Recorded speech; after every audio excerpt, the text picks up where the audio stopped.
This is Dana Reich teaching at my mala meditation workshop, and I'm going to teach everyone how to finish their mala. And that would include your knotted garland, your mala, 108 beads. You're going to need your needle to come back to you. You're going to need your soft tassel, and you're going to need your guru bead. Okay, and all of these are going to come into play pretty soon. So what we're going to do is begin with the ends of your mala. And you're going to tie them together to create the hole. And we're going to tie, make sure you have both ends of the side that is knotted. Let's see, getting a little sticky here.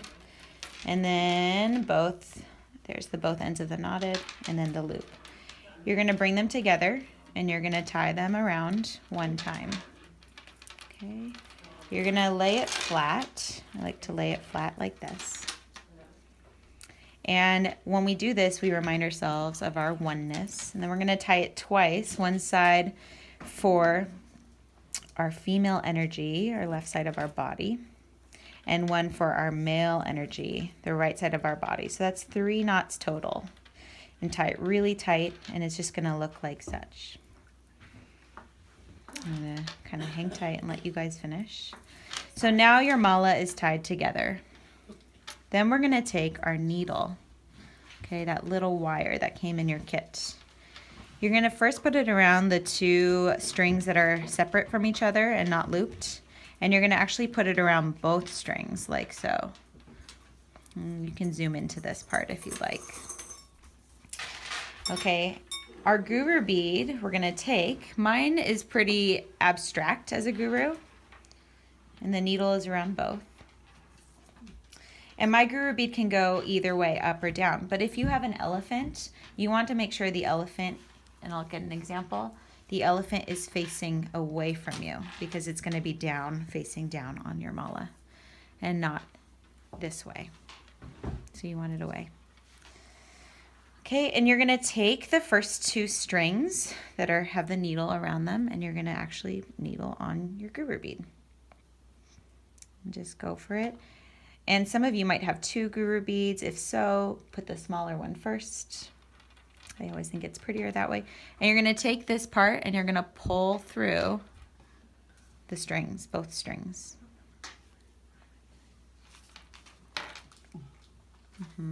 Yeah, and there should be a hole in there if you look really closely. I'm just kind of helping out some other people. Yep, there it is. Perfect. Then you're going to take your looped side, which still needs to be put through the guru bead.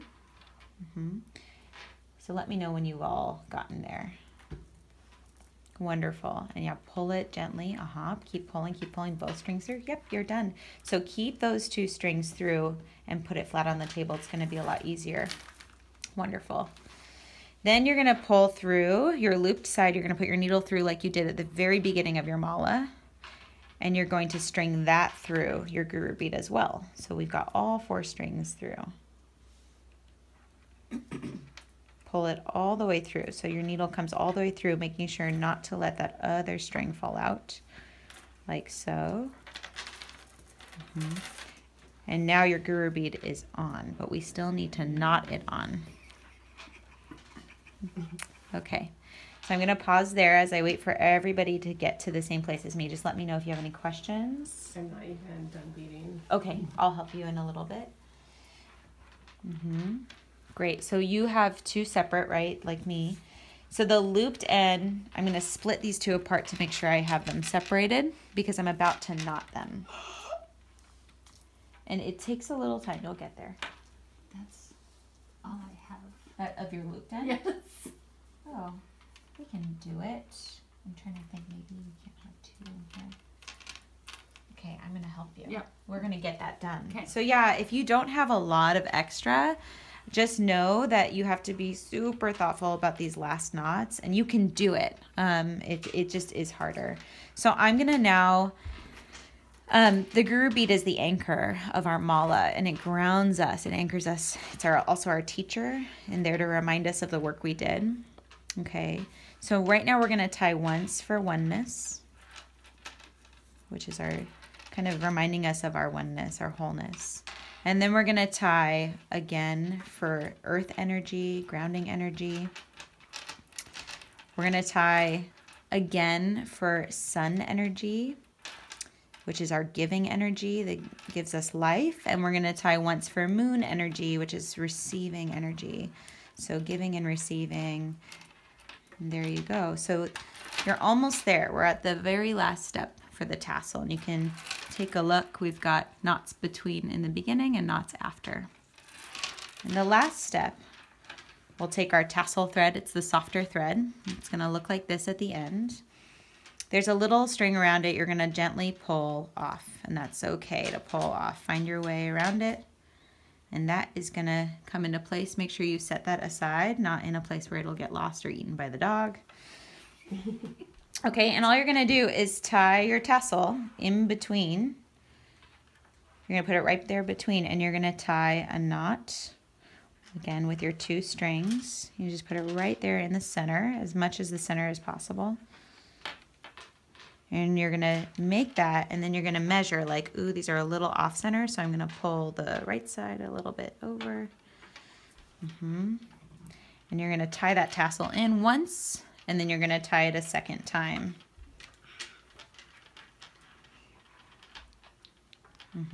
Super close. Nice and tight. The tassel for us represents the roots of the lotus flower. Kind of can imagine it in the dirt. And it helps us be rooted and grounded.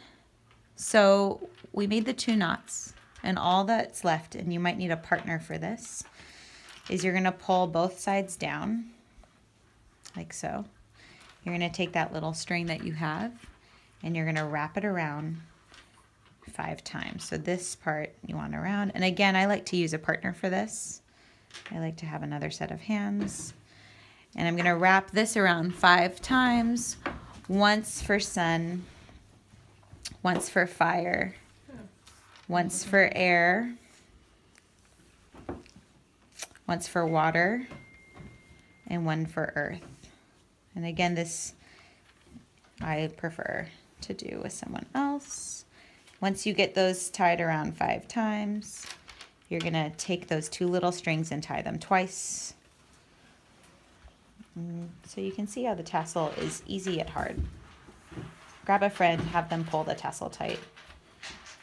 Okay.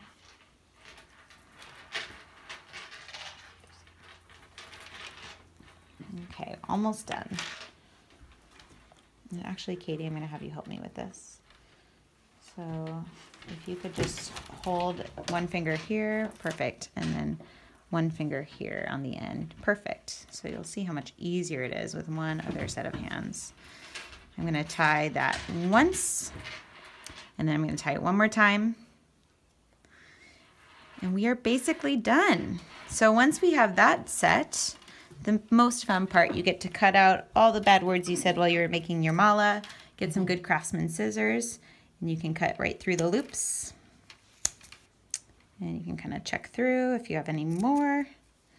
And then pull it all down and give it a really nice haircut. I'm going to cut out any yucky energy I put in. And clean out your space. And then you have the final product.